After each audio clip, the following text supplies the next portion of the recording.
Dav Tzadi Vav Amud Beis, right at the top. Zok the Gemara Mechti Zrika told the Doitzoi. We're discussing in this parak Zarek, throwing. Zrika is a tolda of Haitzah. Haitzah Gufa Heichik Siva. Where is Haitzah itself written in the Torah? We're saying that Zrika is a tolda of Haitzah. Where is Haitzah written in the Torah? Frektais Haitzah was in the Mishkan. We know that Haitzah was in the Mishkan because it says Haim Hayridu Krashim Ya'agola. They dismantled the Mishkan. They put the boards, the Krashim of the Mishkan on the Agola. And they took it from the wagons and they took it off the wagons. The wagons were Rishus HaYachid. The shlit was a Rishus HaRabim. So something that was in the Mishkan, generally speaking, something that's choshev in the Mishkan is an Av Malacha. Why are we asking where is Haitzah written in the Torah? Because, as we said from the beginning of the Masechta, that Haitzah is a Malacha Grua. Haitzah is a Malacha Grua, and therefore, for Haitzah, specifically for Haitzah, it's not enough that it was in the Mishkan. We have to have a specific Makor. Why is it a Malacha Grua? So we had various Shitas, Taisis, Ramban, or Zarua, either because carrying, what difference does it make if you're carrying from one Rishus HaYachid to another Rishus HaYachid, or Rishus HaYachid, or Rishus HaRabim? Or, as the Ramban says, you can be carrying back and forth the whole day in your house, and it's not a Malacha. But you take 1 foot out the door and put it into the Rishus HaRabim, then you're Chayav. Or, as the Zarua says, is that normally with the malacha is that there's a fundamental change in the object. Over here by Haitzah, there's nothing being created, no change in any object is happening. There's no material constructive change. It's just a change of location. So that's called a malacha grua. So here we want to know what is the source for the malacha of Haitzah. So what is the source? So Haitzah Guf Eichlik Siv Amar Rav Yochanan Amar Kro. The pasuk says Vitzav Moshe V'Avir Kol V'Mach. So Moshe Rabbeinu says he commanded that they should make a declaration that they should not bring any more nedavos to the Mishkan. They should not bring any more items and carry into for the building of the Mishkan. Moshe Echan Avi Yosef. Where was Moshe Rabbeinu with Machna Levi? Umachna Levi Rishus HaRamhal. Machna Levi was a Rishus HaRabim, as Rashi says, because in Machna Levi there was a camp and people used to come for shilas. And as the Zachronim point out, Rashi stresses this point because Rashi's shita is that Rishus HaRabim is Shishim Ribai. So Machna Levi itself wouldn't have been considered Rishus HaRabim. But the fact that people come, all the people came to ask shilas, it was a public place, the Machna Levi, where there's 600,000 people. So Moshe Rabbeinu was in the Machna Levi, and it was a Rishus HaRabim. V'kam lo Yisrael, and he commanded lo tafiku v'teisem Rishus HaYachid nidchu. Don't bring donations, don't bring items from your houses. The Rishus HaRabim. So you see the Isser of carrying from Rishus HaYachid to Rishus HaRabim. How do you know that this is an Isser of Shabbos? How do you know that this was on Shabbos? And the reason was because Haitzah is a malacha, Dilma b'chol kai. Maybe this was during the week, and it has nothing to do, perhaps, with the Yisr of Shabbos. Umishum d'shleim al malacha, and it was simply a practical matter that they did not need any more donations. They finished building the Mishkan, and that's why he let it be known that they should stop bringing the donations. K'dosiv v'malacha ha'isodayim, that they had more than they needed for the building of the Mishkan. From the Gemara Gamar Havara Varmi Yom Kippur. We learn out Xereshava from Kippur. Ksiv Vayaviru Kol B'Machne. Here it says Vayaviru Kol B'Machne. Ksiv Hasav Avarta Shefer Trua. And Lagabe Yom Kippur it says Avarta Shefer Trua. Mal Halam B'Yom Asa. Just like over there, it's a day where there's an Isra Malachas Yom Kippur Avkan. So we're here in this context over here. Vayaviru Kol B'Machne. We're talking about a day that is also a malacha, it's Shabbos. Avkan b'yom asa. So therefore, the fact that the pasuk is telling us that Moshe Rabbeinu commanded and to stop bringing and don't bring any of the nedavos, it can't be for a practical matter because there would be no point to tell me that this happened on Shabbos. If they're telling me specifically it was on Shabbos, Gzera Shava was teaching me that it's a Yom Asur, therefore it must be, the point of it must be, because it is also to bring the items in. That Haitzah is also. We found Haitzah. So this is a valid makor that Haitzah carrying from the Rishus HaYochid to Rishus HaRabim is also. Achnasa minolan. How do you know the other way? How do you know Achnasa? How do you know that it's also to carry from the Rishus HaRabim into a Rishus HaYochid? The Gemara answers Svari. It's a Svara. Michdim Rishus L'Rishusu. It's transferring from one Rishus to the other. Mali Afuki, Mali Yuli. What's the difference if you're taking out or bringing in? It's transferring from one Rishus to the other. However, Miu Haitzah Av Achnasa told them. However, Haitzah is the Av. Achnasa, bringing from the Rishus HaRabim to Rishus HaYochid, is a told them. Well, there's both a chiv chatus on both. Amai korelo hi av, amai korelo hi told. What's the significance of the terminology that we call one an av and one a told him? Why is one referred to as an av and the other all told him? One answers nafkamina the Dovid shtei avis bahari adadi. There is a nafkamina because the general rule is, a person does two different avis in one hela.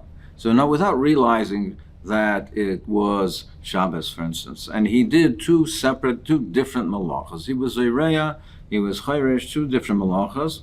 Inamishtei told us Bahari Dari, or told us of two different malachas. Mechayev Tati is Chayev two chatos. V'avir av v'tolda didei loy mechayev elachada.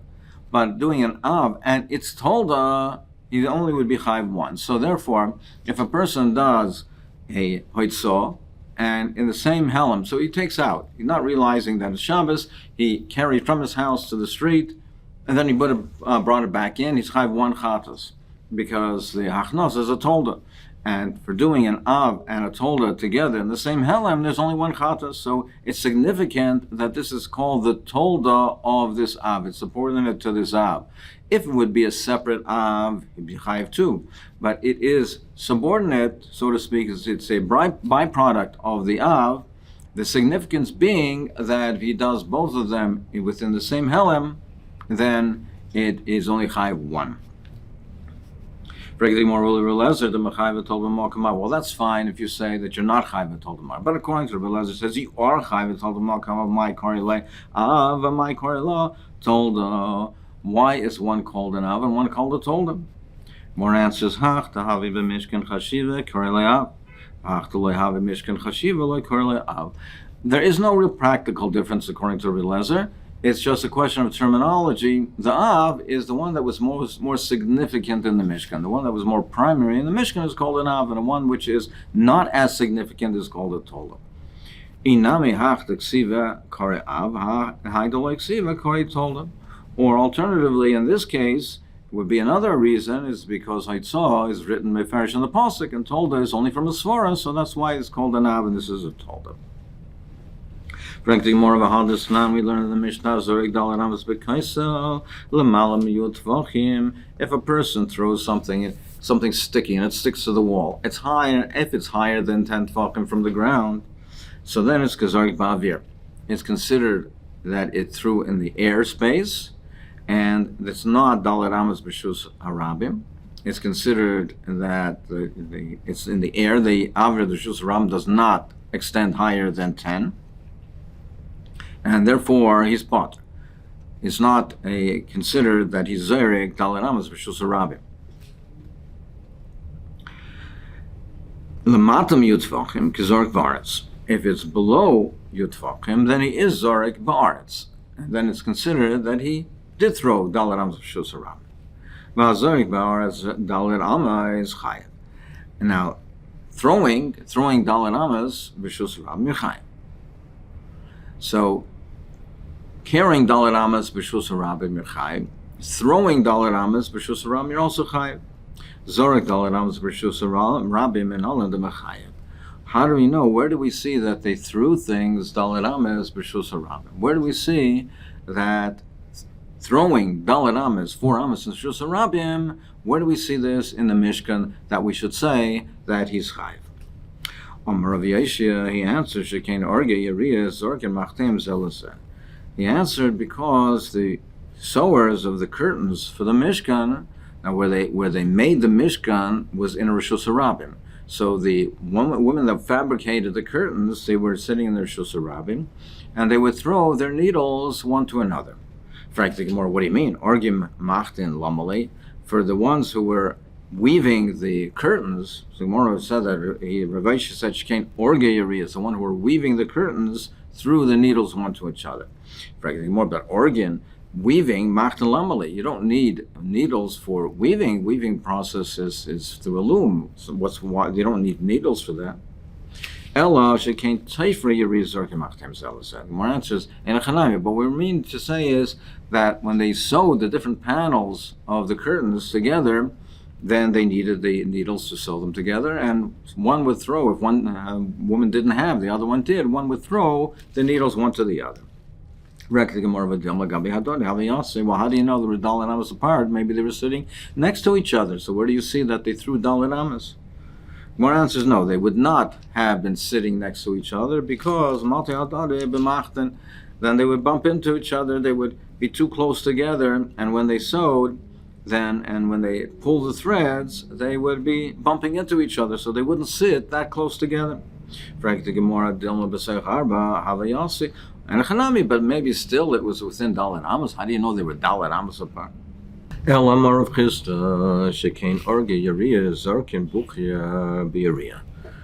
he says, where is the case that we had desiring the throwing? It's the Arge Yerias, the ones who were weaving the curtains. The place where they made the Mishkan was a Rishus Harabim. The women who were weaving the curtains, they were in a Rishus Harabim, and they would throw the bukhir through the Yeriyah. The bukhir, the spool of thread, the weaving process had the threads of the chassis, the vertical threads, and the threads, the Erev would pass through them, pass back and forth through alternate threads of the chassis, and they threw the spool through. So they were throwing the spool in the Rishus Harabim, and they threw a Dalet Amas. So that's when we have the case of Zarek. For the Gemara, but what do you mean? That's not really a case of Zarek, because the spool is being thrown, but it's being held, the thread of the Erev is being held at one end. So it's not completely released from the person, the thrower's hand, because he's holding, or she is holding, the thread at one end, and throwing the spool. So that's not Zarek. Moratz has been Nischa Basar. They're talking about at the end, right at the end of where the thread is now already finished, the spool has been unwound. Then at that point, the woman releases the thread, and the bukhir goes flying through, and it goes flying through Dalet Amas. Perhaps so, but Malkam Patur Kozla. It's passing through a Malkam Patur. It's passing through the threads of the curtain, which is considered a Malkam Patur. There isn't a Dalet space between them.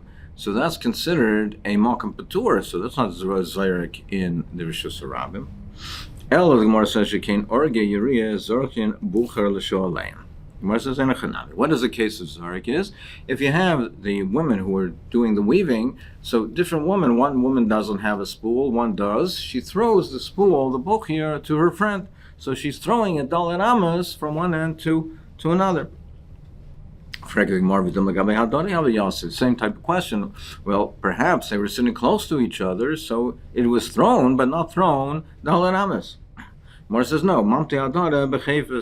They would not sit that close to each other because they would bump into each other when they were stretching it at the end of the curtain, at the edge of it, and they would be pulling and aligning the threads. They would bump into each other, so they wouldn't sit that close together.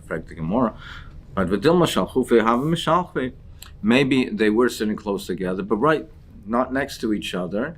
not parallel, maybe they were staggered. So there wasn't dalet ames between them, but they wouldn't bump into each other because perhaps their seating arrangement was staggered. So one wasn't sitting right next to each other. One was a little forward and one a little back, but there wasn't a dalet ames space. So how do you know that it could have been that they could have been weaving it without and being dalet ames from each other? V'su mishu el ma'adari, and in any event, did they borrow? Did they throw the book here? Did they have to borrow from each other? It says mimalachta, who I say he did his own work. They had the work that they did. They each had their own tools. They had their own things that were necessary for them, and they didn't borrow from each other. The malacha was done in a way that were all prepared. They all had their kalim. They didn't borrow from each other, and so therefore they didn't throw the buchir onto each other. Another question is Ma'aver Daled Amos b'Reshus Rabin al Mechayev. How do we know Ma'aver Daled Amos in Reshus Rabin? How do we know that case is also that the case of Ma'avir passing something through Daled Amos? How do we know that that's a chiyuv, that's also? Ella called Daled Amos Reshus Rabin Gemara Gemir. Gemara says Enechanami. We don't see it that it was clearly in the Mishkan, but it is a halacha l'Moshe b'Sinai. Amar Yehuda, Amar Shmuel, Mekaysher. So we're talking about being Ma'aver Daled Amos, passing something Daled Amos Reshus Rabin Mekaysher. When you have the case in the midbar of the person who was Mekaysher on Shabbos. So what was being Mekaysher? What was he doing? What was the Chil Shabbos that was referred to? He was Ma'aver Arba Amos b'Reshus Rabin. The malacha was he was Ma'aver Daled Amos, but Masnisa Tana Toilish Shavi. He says no, it's different malacha. He was Toilish. He was pulling up something from the ground. He was gathering together. Mamer, as malacha being mamer is to gather together, pile up tuah. He was being mamer. That's the malacha that we say. What difference does it make which malacha he did? Why are we inquiring in this, and why we have machlekes? The nafkamina is because the Rav. The Amara Matzasi Megillah Sasarim Be'Rav Chia. He found a Megillah. In those days, they didn't write down Torah Shabbal Peh was not written, so whatever notes were done were hidden away. So it's called Megillah Sasarim. So he found Be'Rav Chia V'Kolsa Be Isi Ben Yehuda Aimer Avos Malachos Arbaim Chasar Achas. The Rav Malachos are 39. Ve'en Chayav Ela Achas, and you only chayav one chatas. Practically more achas v'su loy. You only chayav one chatas. V'atanan. We learned in the Mishnah of malachas arbaim chasar achas. The Tana mentions that there are 39 malachas. V'avina b'minyan olam ali. And we ask, why does the Tana have to tell us that there's 39? What's the point of specifically saying the 39? He tells us the number to tell you the maximum amount of chatos that a person can be chayiv. If without realizing that he was Machal Shabbos, he did all 39 malachas, he can be chayiv 39 chatos. But that's the maximum amount of that he could be chayiv, 39 chatos. So what do you mean that he's only chayav one? He can be chayav 39. Ema eina chayav al achas mehen. What he meant to say is that this Megillah Sasarim said there are one of the avos that he's not chayav for. There's one of them that you're not chayav for. So the Rashi explains the one of them that there's no chiyuv misa for. That on one of these always malachos, there's no chiyuv misa. So, Rav Yehuda pshitale da mavir chayiv. According to Rav Yehuda's pshitale that mavir is not one of those. It's not what he's referring to, because we know that the mekayshesh was killed. He's chayiv misa. So, therefore, it's pshita that if the avera of the mekayshesh was mavir is not one of the ones we have a suffix of. Umasnis pshitale the toilish chayiv. If the Kaishesh was Tailish, then it's Pasha the Tailish is Chayim Misa Ravacha Baryakim Shitale the Ma'amar Chayim. Marasavar Hamiyas Lemisafka, Marasavar Hamiyas Lemisafka. So each one holds that the ones that they mentioned, that was the Aver of the Mekayshesh, there's no suffix on that particular Melacha. Tanur Rabban, so continue with this discussion of the Mekayshesh. Tanur Rabban Mekayshesh at Slavcha. So it says, the Tana says, Slava v'chein hu oimer, vayu b'nei Yisrael b'midbar v'yimusu ish, ulu halon oimer, avinu meis b'midbar. So it says that they found an ish.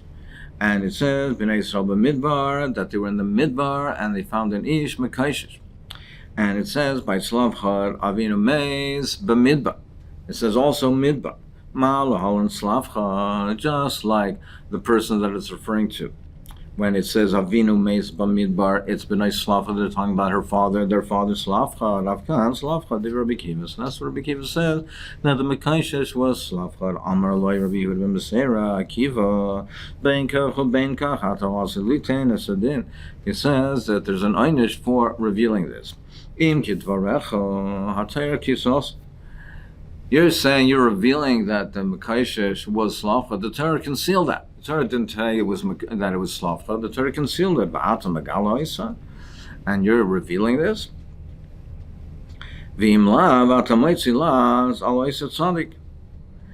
And you're revealing this when the Torah concealed it. And if it's not the way you're saying it, in any event, you're also litin at the din. Because even if it is, the Mekoish is Slavcha, the Torah concealed it, you're revealing it. And if it's not the way you're saying it, you're being Moitzilah, Zalais Tzadik. Yeah, but the Torah didn't conceal it according to Rabbi Kiva because there's a Gzera Shava.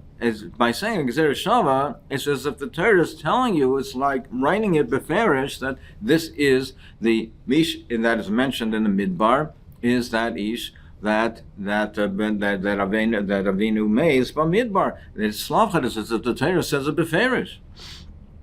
He answers Gzera Shava loy Gomer. So he himself didn't learn the Gzeir Shabbat. So that's why he had the Taina. According to him, Rabbi Yehuda ben Beseira, he did not learn the Gzeir Shabbat. So according to him, the Torah did conceal it. And therefore he had the Taina on Rabbi Kiva. Why are you revealing it? So according to him, what was the Avera of Tzlavchad? Miviafilu. It was from the Viafilu. It was from after the Meraglim, that there was a Gzera that the Bnei Yisrael would die in the Midbar. They would not come to Eretz Yisrael. There were those that after that, they went up to the mountain. They said, no, we will go to Eretz Yisrael. We're prepared. We're ready to go. We will go to Eretz Yisrael. So he was from those that were from the Afilu, from that Avera. The question is, well, Seif kol seif, the Torah concealed it. Why is this any lesser than what his kind of was on Rabbi Akiva? But as explained is that the chet of Chil Shabbos is much more chomer. So by saying that, it's clear that the Tzlavchad had a chet. Avinu Meis B'midbar. He had a chet. The Taina Rabbi Akiva is you attributing this chet of Chil Shabbos to him, which is a chomer dike chet. So he said, no, it's not the chet of Chil Shabbos. Rabbi Yomi Masechet did not learn the Gzer Shabbat. He said it is the chet of the Afilu, which is a lesser chet. And that's why he himself, the Taina Rabbi Kiva, but this is a lesser chet, so it's not considered that it was Meitzi Laz Alei Tzaddik.